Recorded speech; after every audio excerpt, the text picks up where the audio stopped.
আজকের ভিডিওটায় আমরা শিখব মাস্টার প্যানেলের পারচেজ মানে আউটস্ট্যান্ডিং যে স্টকটা থাকে আউটস্ট্যান্ডিং স্টকটা কী করে আমরা এন্ট্রি করব। এছাড়াও বেশ কিছু মাস্টার প্যানেল সেলের বেশ কিছু কাজ আমরা শিখব। তাহলে বেশি কথা না বলে শুরু করা যাক আজকের ভিডিওটি। ফার্স্টে আমরা শুরু করছি আউটস্ট্যান্ডিং স্টক আমরা কী করে এন্ট্রি করব। আউটস্ট্যান্ডিং মানে যে স্টকটা অলরেডি আমাদের বিলার এসকে সফটওয়্যার ব্যবহার করার আগে কোনো বিজনেসম্যানের ছিল। ধরে নেওয়া যাক যে সেই এন্ট্রিটা আমি মে মাসের 2 তারিখে সেই এন্ট্রিটা করছি, সেটা মে মাসের 2 তারিখে আমি চুজ করলাম। সঙ্গে সঙ্গে ডান দিকের প্যানেলের সমস্তগুলো অ্যাক্টিভ হয়ে গেল। এবার প্রোডাক্ট শর্ট নেম দেখা গেলো কোনো একটা প্রোডাক্ট আছে, সেই প্রোডাক্টের শর্ট নেম আমি ধরে নিলাম এ এ এ না অন্য কিছু নাম দিই এখন আর আর ধরে নিলাম প্রোডাক্টটার নাম আর আর। তো এই আর আর প্রোডাক্টটার আমি কোয়ান্টিটি কত দেখা গেলো, কোয়ান্টিটি আমি 100টা কোয়ান্টিটি আমার ছিল, সেই 100টা কোয়ান্টিটি আমি এন্ট্রি করে দিলাম। এইচএসএন কোড আমি নেট থেকে দেখে নিলাম এইচএসএন কোড এত, রেট কত ইনক্লুডিং জিএসটি, তার রেট ছিল হচ্ছে 10 টাকা করে, 10 টাকা 23 পয়সা। সেলিং প্রাইস কত ছিল, তার সেলিং প্রাইস আমি নির্ধারণ করেছিলাম যে সেটা হচ্ছে 16 টাকা 22 পয়সা করে থাকবে, 33 পয়সা করে থাকবে। সিজিএসটি এসজিএসটি অটোমেটিক নিয়ে নিয়েছে, সেই সিজিএসটি এসজিএসটির মাস্টার প্যানেল থেকে আমরা ক্রিয়েট করেছিলাম সেখান থেকে। এবার এটা কিসে বেচছি, এটা যদি পিসে বেচি তাহলে পিসে, যদি অন্য কিছুতে বেচি তাহলে আমরা সেই একই রকমভাবে ইউনিট আমরা চুজ করব। ওকে, অ্যাড করলাম, অ্যাড হয়ে গেল। অ্যাডের পর তারপরে যদি আরও কোনো প্রোডাক্ট থেকে পরপর আমরা এইভাবে অ্যাড করতেই থাকবো, করে তারপরে আমাকে কিন্তু এইখানে সেভ করতে হবে। সেভ করলাম, ওপেনিং ব্যালেন্স সেভ হয়ে গেল। আমরা দেখে নিই সেখানে স্টকে ওপেনিং ব্যালেন্স সেভ হয়েছে কিনা, ওপেনিং বা স্টক আউটস্ট্যান্ডিং ব্যালেন্স সেভ হয়েছে কিনা। ঠিক আছে, ওপেনিং ব্যালেন্স দেখি, ওপেনিং ব্যালেন্স সার্চ করি। হ্যাঁ, অবশ্যই ওপেনিং ব্যালেন্স সেভ হয়ে গেছে। এই যে আর আর এই ওপেনিং ব্যালেন্সটা, আগের ওপেনিং ব্যালেন্সগুলো যেগুলো আমি এক্সাম্পলের জন্য করেছিলাম সেই ওপেনিং ব্যালেন্সগুলো আমি ডিলিট করে দিলাম, ডিলিট করে একবার শোয়াল করে দিলাম। রাইট, ওপেনিং ব্যালেন্স আমি একবার দেখে নিই। ওপেনিং ব্যালেন্স আরেকবার আমি স্টকে গেলাম, স্টকে গিয়ে ওপেনিং ব্যালেন্সে যাই, opening balance show all. Opening ব্যালেন্সগুলো ডিলিট হয়ে গেছে, ডিলিট হয়ে যাওয়ার জন্য ওপেনিং ব্যালেন্স শো করছে না। তাহলে আমি এবার আউটস্ট্যান্ডিং গেলাম, আউটস্ট্যান্ডিংয়ে গিয়ে আমি আরেকবার ওপেনিং ব্যালেন্সটাকে আমি এন্ট্রি করে নিই। 1 মে তারিখে ধরুন আর আর বলে একটা product, quantity, rate, selling price, add, save. Okay okay, stock, opening balance search চলে এলো ওপেনিং ব্যালেন্স টোটালটা। রাইট, ডান দিকে যদি কোনো চেঞ্জেস করার থাকে আমরা এগুলো চেঞ্জ করতে পারবো। ওকে ফাইন, নেক্সট চলে আসি ওপেনিং ব্যালেন্সের পরে অ্যাড কাস্টমারে গিয়ে আমি কি করলাম, কোনো একটা কাস্টমারের আমি এন্ট্রি করব। লাইক আমরা কিন্তু বিলার এসকেতে আমরা কাস্টমারের ফোন নাম্বারটা কাস্টমারের আইডি হিসেবে করি। ধরে নেওয়া যায় কাস্টমারের ফোন নাম্বার হচ্ছে এটা, কাস্টমারের নেম হচ্ছে টিটি এসএস, অ্যাড্রেস কোথায়, অ্যাড্রেস হচ্ছে কলকাতা। জিএসটি নাম্বার থাকলে দেবো, না থাকলে দেবো না, প্যান নাম্বার থাকলে দেবো, না থাকলে দেবো না। ফোন নাম্বার আমি ধরে নিচ্ছি যে ব্যক্তিটির ফোন নাম্বার, এখান থেকে কপি করে দিই, কপি করে দিলাম, সেভ করলাম।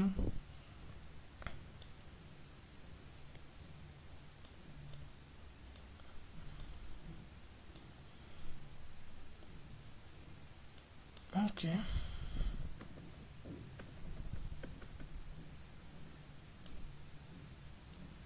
নিউ এন্ট্রি করি। আই হোপ যে আমি কিছু ভুল করে ফেলেছিলাম। কাস্টমারের নাম দিলাম TT SS, address Kolkata, phone number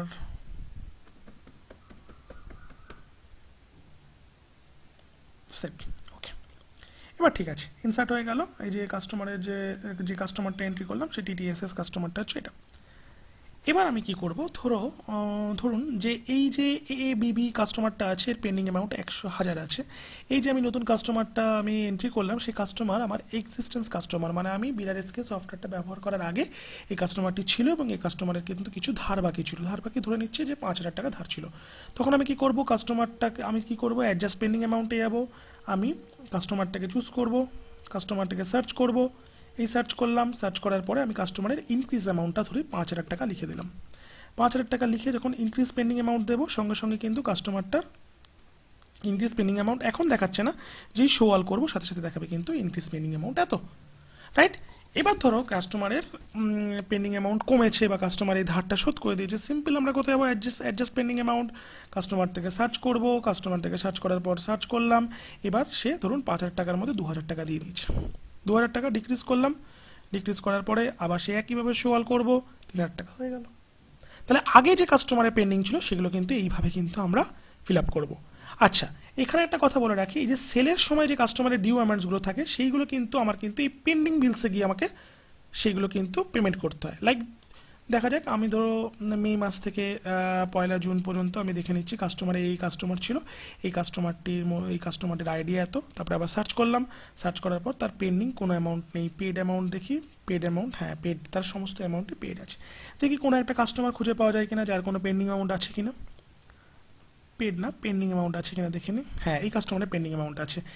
TT কাস্টমারের কিন্তু পেন্ডিং অ্যামাউন্ট রয়েছে, এখানে বিলের যে আইডিটা সেটা শো করছে, অ্যামাউন্ট শো করছে, paid amount, due amount, mobile number, কাস্টমারের নেম সবগুলো শো করছে। এই কাস্টমারের পেন্ডিং অ্যামাউন্টটা কী করে, এই যে 60 টাকা আছে কী করে আমরা পে করবো, কিছু না, যদি কাস্টমার ক্যাশ কার্ড কিসে দিচ্ছে সেটা আমরা ধরে নিলাম যে ক্যাশে দিচ্ছে, ক্যাশে দেওয়ার পর আমরা ডেট চুজ করলাম, ডেট চুজ করার পরে তার ডিউ অ্যামাউন্ট 60 টাকা আছে, আমি ধরে নিলাম সেই এখন 50 টাকা জমা দিয়ে দিল, সেভ করলাম, সেভ হলো, কাস্টমার লিডার্সে ক্লিক করলাম, কাস্টমার লিডার্সে ক্লিক করার পরে সাথে সাথে কিন্তু তার দেখিয়ে দিল যে প্রথমে কত ছিল, কাস্টমারের টোটাল 60 টাকা ছিল, প্রথমে ডিউ অ্যামাউন্ট ছিল 60 টাকা, তারপরে কিন্তু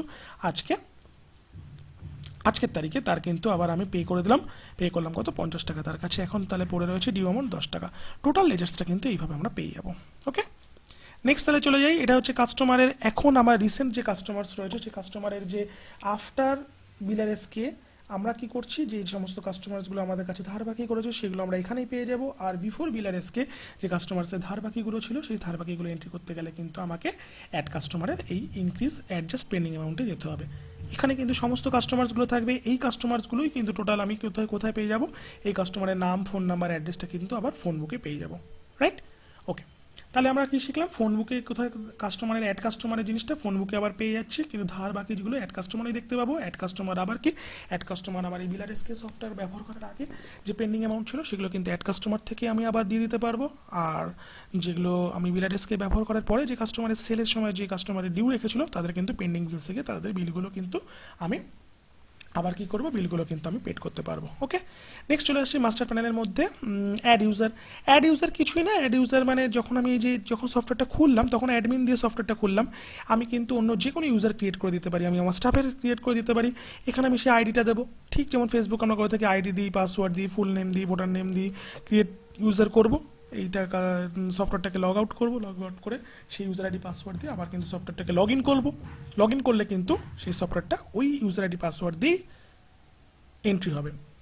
আমি আবার বলছি, এই সফটওয়্যারটা যখন আমরা লগ ইন করি তখন একটা নির্দিষ্ট ইউজার আইডি পাসওয়ার্ড থাকে, আমি যদি সেই ইউজার আইডি পাসওয়ার্ডটার ব্যতীত অন্য কোনো ইউজার আইডি পাসওয়ার্ড দিই কিংবা স্টাফের জন্য বা অন্য কোনো অ্যাকাউন্টেন্টের জন্য আমি আলাদা করে পাসওয়ার্ড বা ইউজার আইডি ক্রিয়েট করি, তাহলে আমাকে করতে গেলে কিন্তু অ্যাড ইউজারে যেতে হবে। অ্যাড ইউজারে গিয়ে আমাকে কিন্তু এখানে অ্যাডমিন চুজ করি, তারপরে ইউজার আইডি পাসওয়ার্ড এই সমস্ত জিনিসগুলো ফিল আপ করে ক্রিয়েট করলে আমার কিন্তু ইউজার্স ক্রিয়েট হয়ে যাবে, একই সাথে ইউজার্স আমি মডিফাই করতে পারবো, একই সাথে ইউজার আমি ডিলিট করতে পারবো।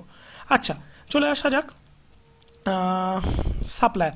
অ্যাড সাপ্লায়ার মানে আমরা প্রত্যেকেই জানি, আমরা বিজনেস করি প্রত্যেকেই জানি যে আমাদের কিন্তু সাপ্লায়ার যেখান থেকে আমরা প্রোডাক্ট পারচেস করি সেই তারা হচ্ছে সাপ্লায়ার, সেই সাপ্লায়ারের কিন্তু একটা অর্গানাইজেশনস নেম আছে, ধরে নিই সেই অর্গানাইজেশনস নেমের নাম ABC PVT. ABC PVT limited আছে কি না, নেই। ওকে, এবিসি পিভিটি লিমিটেড না দিয়ে আমি কিছু অন্য কিছু দিই, এবিসি ডিইএফজি মাফ করবেন, পিভিটি এলটিডি। ওকে, কন্ট্যাক্ট পার্সনের নাম হচ্ছে আমি করলাম যে রাজা দাস, অ্যাড্রেস করলাম হচ্ছে কলকাতা, যদি মোবাইল নাম্বার দেওয়ার থাকে আমি একটা মোবাইল নাম্বার দিয়ে দিলাম,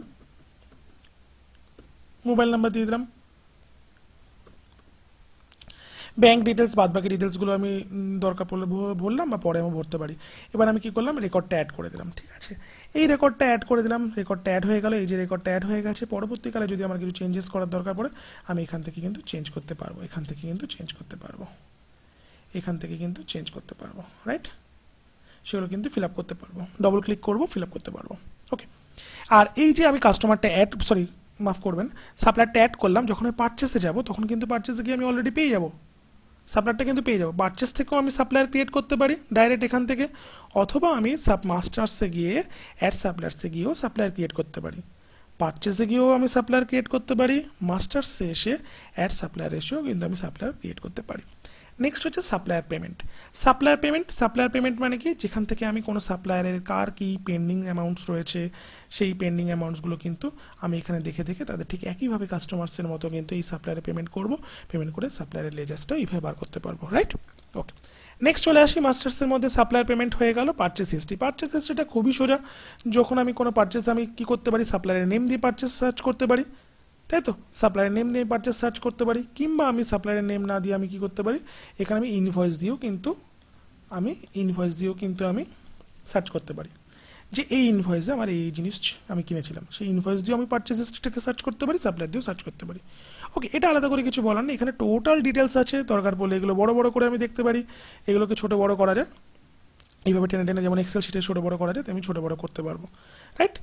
আচ্ছা, ঠিক আছে। নেক্সট হলো কি, নেক্সট হচ্ছে মাস্টার প্যানেলে গিয়ে আমি কি পারচেস হিস্ট্রি দেখে নিলাম। পারচেস রিটার্ন, অনেক সময় হয় যে আমি সাপ্লায়ারের কাছ থেকে আমি প্রোডাক্ট নিয়েছি, প্রোডাক্ট নেওয়ার পর আমার সেই প্রোডাক্টটা খারাপ বেরিয়েছে কিংবা প্রোডাক্ট আমার অতিরিক্ত হয়ে গেছে, আমি কিন্তু সাপ্লায়ারকে সেগুলোকে ফেরত দিতে পারি। তার তো একটা ট্র্যাক রেকর্ড রাখতে হবে, সেটা কিন্তু সাপ্লায়ার রিটার্ন বা রিফান্ডের এখানে কিন্তু আমরা পেয়ে যাবো। ওকে, সাপ্লায়ারের নেম আমি এখান থেকে চুজ করে দিলাম, কোনো একটা সাপ্লায়ারের নেম আমি চুজ করলাম, সেই সাপ্লায়ারের যে কটা এই সাপ্লায়ার আন্ডারে যে কটা ইনভয়েস রয়েছে সেই ইনভয়েসগুলো শো করবে।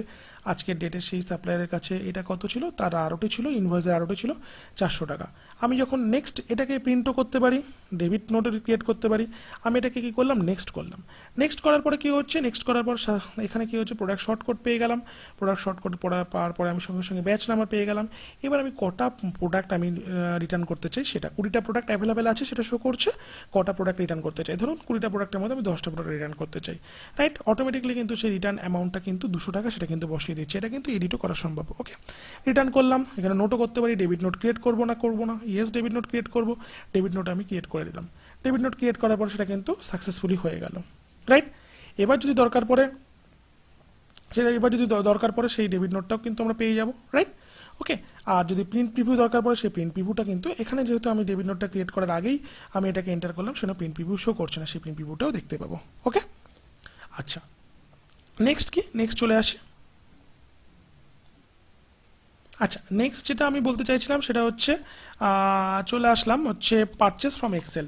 আমরা যখন কোনো কিছু আউটস্ট্যান্ডিং বা ওপেনিং ব্যালেন্স আমরা এন্ট্রি করি, সেটা আমরা কিন্তু ওখান থেকে এন্ট্রিও করতে পারি, আর দরকার পড়লে আমাদের একটা নির্দিষ্ট এক্সেল ফরম্যাট আছে, সেই এক্সেল ফরম্যাটেও কিন্তু সেটা আমরা আপ করে দিতে পারি, রাইট? ওকে,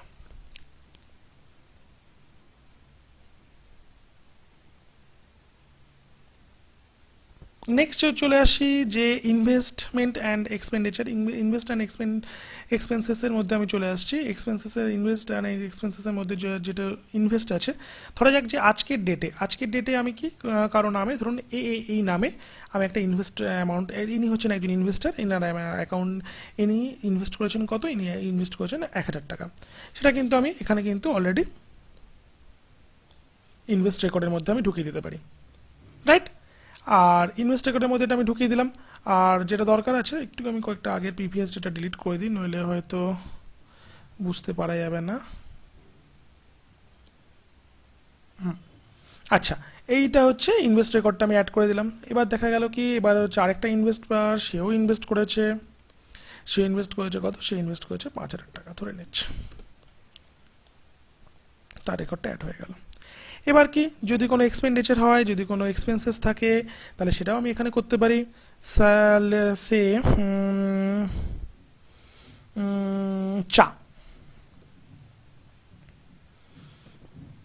চায়ের জন্য কত, চায়ের জন্য দেখা গেল খরচ হয়েছে আমার 30 টাকা, সেটা আমি কি করলাম, সেটা আমি এন্ট্রি করে দিলাম। এন্ট্রি করার সাথে সাথে সেটা কিন্তু চাটা যেটা এক্সপেন্ডিচারের মধ্যে যেটা পড়ে, সেটা কিন্তু 30 টাকা থেকে খরচ হচ্ছে, এই এন্ট্রিটা করে দিলাম। এটা কোথায় রিফ্লেক্ট করবে, এটা রিফ্লেক্ট করবে হচ্ছে প্রফিট অ্যান্ড লসের ক্ষেত্রে, কিন্তু যখন আমি টোটাল প্রফিট অ্যান্ড লসেরটা আমি সার্চ করব, তখন কিন্তু সবগুলো দেখিয়ে দেবে যে ওপেনিং ব্যালেন্স আমার এত দিয়ে শুরু হয়েছিল, বিল নাম্বার এত দিয়ে শুরু হয়েছিল, আমি ইনভেস্টমেন্ট এত করেছিলাম, দেখুন সব বি ইনভেস্ট করেছিল 5000 টাকা, এই ইনভেস্ট করেছে 1000 টাকা, আমার এই মালগুলো আমার এই জিনিসগুলো আমার বেচা হয়েছে, আমি এত টাকা আমার এমনি খরচ হয়েছে, তাহলে আমার এখন হাতে পড়ে রয়েছে বা আমার এখন টোটাল নিট প্রফিটের জায়গা হচ্ছে 5,972 টাকা। এটাকে আমি কি করতে পারি, এটা প্রিন্টও করতে পারি, সুন্দরভাবে প্রিন্টও বার করে নিতে পারি, ঠিক আছে। তাহলে এত দূর পর্যন্ত হলো মাস্টার্সের মধ্যে মোর অর লেস আমি মোটামুটি জিনিসটা বুঝিয়ে দিলাম। এবার চলে আসি সেলে। সেলের মধ্যে আমি এখন দেখব যে বিল জেনারেট বা রিফান্ড। অনেক দিন পরে যদি কেউ এসে বলে যে দাদা আমি আমার বিলটা হারিয়ে ফেলেছি, কী করে আমি পাবো, তখন সিম্পল এখান থেকে তার ডেটটা চুজ করলাম কিংবা তার আইডিটা চুজ করলাম, সে আইডির এগেনস্টে তার কিন্তু আমরা সহজেই কিন্তু বিলটা তাকে আমি জেনারেট করে দিতে পারবো। দেখা যাক এই যে বিলটা জেনারেট করে দিয়েছি। অথবা যদি তার পুরো টোটাল ইনভয়েসটা আমার মনে থাকে, তাহলে ইনভয়েসটা আমি কী করছি, সিম্পল আমি কপি করে যদি এখানে আমি ইনভয়েসটা দিই, সেই ইনভয়েসটা দিলেও কিন্তু আমি বিলটা জেনারেট করতে পারবো, রাইট, বিলটা জেনারেট করতে পারবো। তাহলে এইটা ইনভয়েস নাম্বার দিয়েও বিল জেনারেট করতে পারবো, কাস্টমার আইডি দিয়েও বিল জেনারেট করতে পারবো। এবার চলে আসি রিফান্ড। ধরা যাক এই রিফান্ডটাই 5টা কোয়ান্টিটির জায়গায়, ঠিক আছে, এই XYZ প্রোডাক্টটা আমি দেখে নিই একবার জিনিসটা। আমার XYZ প্রোডাক্টটা স্টকে আছে কত, আমার XYZ প্রোডাক্টটা আছে, এখান থেকে আমি XYZ একটু সার্চ করে নিই। XYZ আমি সার্চ করলাম, দেখা গেল আমার স্টকে রয়েছে XYZ কত আছে, 20, 10, 5, টোটাল হচ্ছে কত, 17টা রয়েছে কোয়ান্টিটি, রাইট, 17টা কোয়ান্টিটি রয়েছে। এবার আমি কি করলাম, আমি সেলে গেলাম, বিল জেনারেট অ্যান্ড রিফান্ডে গেলাম, আমি কি করছি, এখান থেকে আমি XYZ এর প্রোডাক্টটা দুটো কোয়ান্টিটি, এই দুটো কোয়ান্টিটির আমি 0 করে দিলাম, অর্থাৎ কোয়ান্টিটি সে রিফান্ড করেছে। রিফান্ড বাটনে ক্লিক করলাম। রিফান্ড বাটনে ক্লিক করার পরে আমি একটা যদি দরকার পড়ে আমি তার ক্রেডিট নোটও ক্রিয়েট করতে পারি, ক্রেডিট নোট ক্রিয়েট করে ক্রেডিট নোট কেটে দিলাম, ঠিক আছে। এবার দেখা যায় ক্রেডিট নোট হয়ে গেল। ক্রেডিট নোট আমি কিন্তু সেই ক্রেডিট নোটটা কিন্তু আমি এখান থেকে প্রিন্টও বার করতে পারি, ওকে। আচ্ছা, এবার আমি চলে যাই স্টকে, যেটা দেখাতে চাইছিলাম। স্টকে গিয়ে আমি কি করছি, স্টকে গিয়ে কিন্তু আমি দেখতে পাচ্ছি যে আমি XYZ একটু প্রোডাক্ট একটুখানি সার্চ করে দেখি, অন্যান্য প্রোডাক্ট না করে XYZ সার্চ করে দেখি। আগে ছিল আমার 17টা, আর দুটো প্রোডাক্ট অ্যাড হয়েছে, 19টা হয়েছে। তাহলে সেটা কিন্তু রোল ব্যাক হয়ে 19টা প্রোডাক্ট কিন্তু এখানে চলে এলো, রাইট, ওকে। তাহলে আমি কি শিখলাম, সেলে গিয়ে আমি কিন্তু বিল জেনারেট রিফান্ড শিখলাম। এবার চলে আসি ক্যান্সেল ইনভয়েস। ক্যান্সেল ইনভয়েসে কোনো ইনভয়েস যদি ক্যান্সেল হয় সেই মুহূর্তে আমি কিন্তু সেই ইনভয়েসটা কিন্তু আমি ক্যান্সেল করতে পারবো। সিম্পল কি টিপবো, ক্যান্সেল হয়ে যাবে, 2 নম্বর ইনভয়েসটা কিন্তু ক্যান্সেল হয়ে গেছে, ক্যান্সেল হয়ে গেল, রাইট। এইভাবে কিন্তু আমরা টোটাল আজকের ভিডিওটা এত দূরই থাকুক। আজকের ভিডিওতে আমরা এই জিনিসগুলো শিখলাম। ধন্যবাদ, ভালো থাকবেন।